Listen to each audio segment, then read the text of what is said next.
PNG की पर्याप्त उपलब्धता है और इसे इंश्योर करने के लिए भारत सरकार ने कई स्तर पर कदम लिए हैं और कदम उठा भी रही है। हमारी रिफाइनरीज नॉर्मल ऑपरेशन पर हैं और क्रूड इन्वेंट्रीज एडिक्वेट हैं।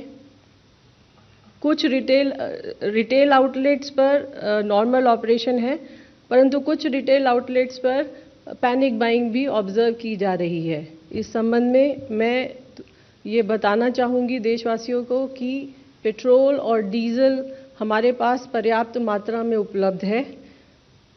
डोमेस्टिक मार्केट में पेट्रोल और डीजल पर्याप्त मात्रा में उपलब्ध हो और प्राइस भी इंक्रीज ना हो, इसी के लिए भारत सरकार ने एक्साइज ड्यूटी पेट्रोल और डीजल पर 10 रुपये रिड्यूस किया है, ये जैसा कि आपको पता है। इसके अलावा डोमेस्टिक मार्केट में डीजल की उपलब्धता को बनाए रखने के लिए, एटीएफ की उपलब्धता को बनाए रखने के लिए एक्सपोर्ट लेवी भी लगाई गई है। इसीलिए मेरा आप सभी से विनम्र निवेदन है कि कृपया अफवाहों पर विश्वास न करें, आवश्यकता अनुसार ही पेट्रोल और डीजल क्रय करें। नेचुरल गैस के संबंध में डोमेस्टिक कंज्यूमर्स को सीएनजी ट्रांसपोर्ट को 100% सप्लाई इंश्योर की जा रही है।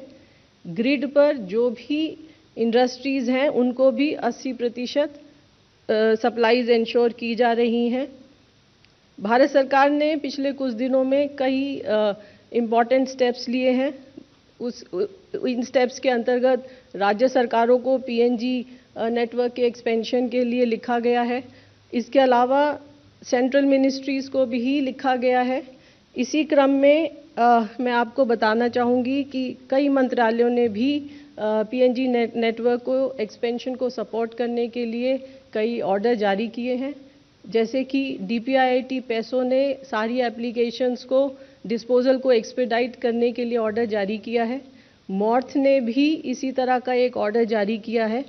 इसके अलावा डिफेंस ने भी अपने रेजिडेंशियल एरियाज़ और यूनिट लाइंस में पीएनजी नेटवर्क के एक्सपेंशन के लिए एक ऑर्डर जारी किया है।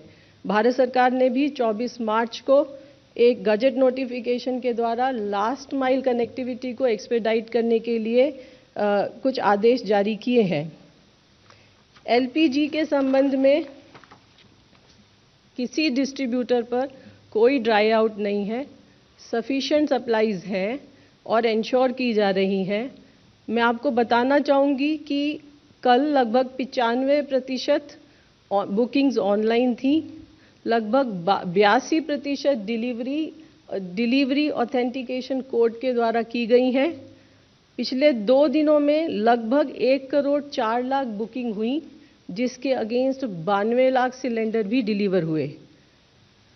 कमर्शियल एलपीजी, आपको जैसे पता है भारत सरकार ने कमर्शियल एलपीजी को की उपलब्धता लगभग 70% तक बढ़ा दी है और इसमें ढाबा, रेस्टोरेंट, इंडस्ट्रियल कैंटीन्स, इसके अलावा माइग्रेंट लेबर को प्रायोरिटाइज करने की बात की है।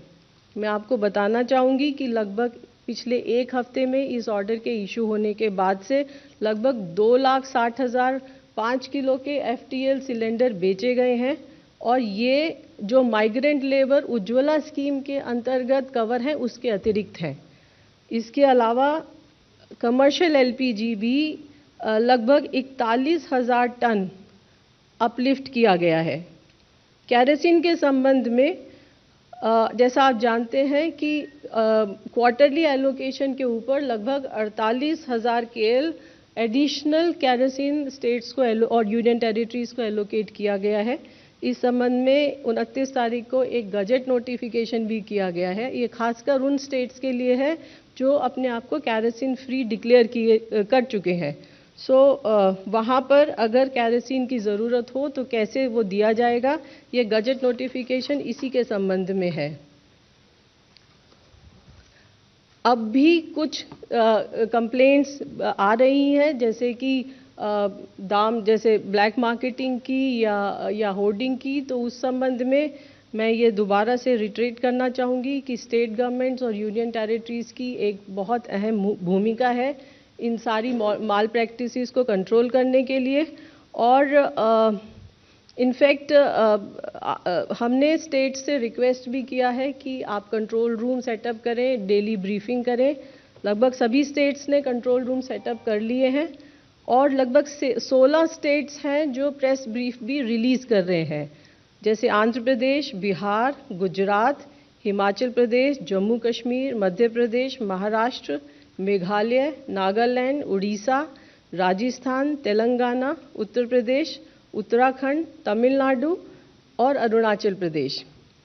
एनफोर्समेंट एक्शन के अंतर्गत लगभग कल 2500 रेड डाली गई, जिसमें 2000 सिलेंडर सीज किए गए। कुछ स्टेट्स हैं जहां पर एनफोर्समेंट को अभी भी कुछ स्ट्रेंथन करने की ज़रूरत है।